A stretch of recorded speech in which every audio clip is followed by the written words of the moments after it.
on 104.2 FM in Cliftonville, Ashford and Hythe, and 96.7 FM in the West. This is BBC Radio Kent. Let's speak with Karen Constantine, Labour District Councillor for Newington and County Councillor for Ramsgate. Morning to you, Karen. Good morning. Well, it might be interesting here. You could be on the same page as a Conservative in terms of exasperation. Except that I would be very clear in what I now expect to happen. I mean, I think that this deal is so shrouded in mystery that it really is so murky that it really is time now for Chris Grayling to consider his position and to step away from his role. I mean, this is a disaster, really, for Thanet, and actually it's a disaster for the UK. And I'm not in any doubt about what should happen to Councillor Bob Bayford. I doubt it was actually constitutional for him to suspend the budget. The budget is a very important part of operational work at Thanet District Council. It concerns itself with vital services. I think Bob Bayford this morning should also be considering his position. This deal is so murky. It's so fantastical.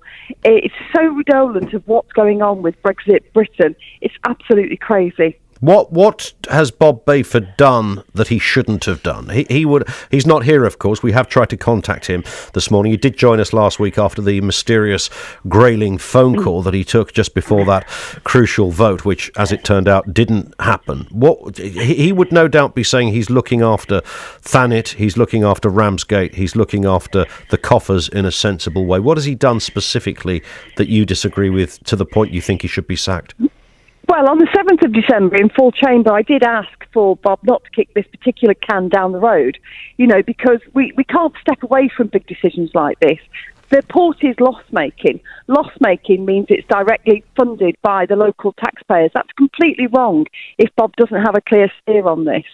I just can't describe how dispiriting it is as a councillor to be in chamber, to go through the budget, for your council leader to come out and say, actually, guys and girls, we're not going to discuss this today because I've had a phone call. No details of the phone call, no real facts. And it transpires the very next day, it's a complete and utter work of fiction. And that fiction is wholly directed by Chris Grayling. So it really is time for Chris Grayling to step down. We did try to, on Thursday's show, press Bob Bayford on that point of what happened in that phone call. He wouldn't tell us the contents.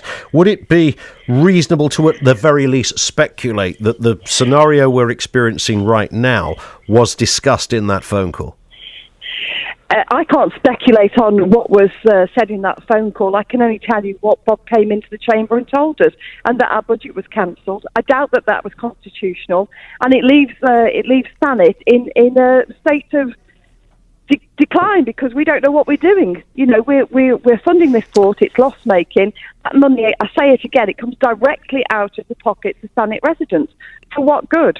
And we have weeks to go, of course, until Brexit. Absolutely. Listen, Karen, I know we will speak again on this. Thank you for joining us. Karen Constantine, Labour District Councillor for Newington and Kent County Councillor for Ramsgate. I mean, it is whichever way you wish to slice this, wherever you sit politically, whatever your thoughts are on Brexit. I don't think anyone with a straight face could say anything other than the fact this is utterly chaotic right now. I'm just wondering whether you feel let down, whichever way you voted, as you say. You feel let down by our leaders. You maybe feel let down at a local level. A lot of people are criticising the leader of Thanet Council, and we'll try and get him on, but we haven't succeeded so far, though we did speak to him last week.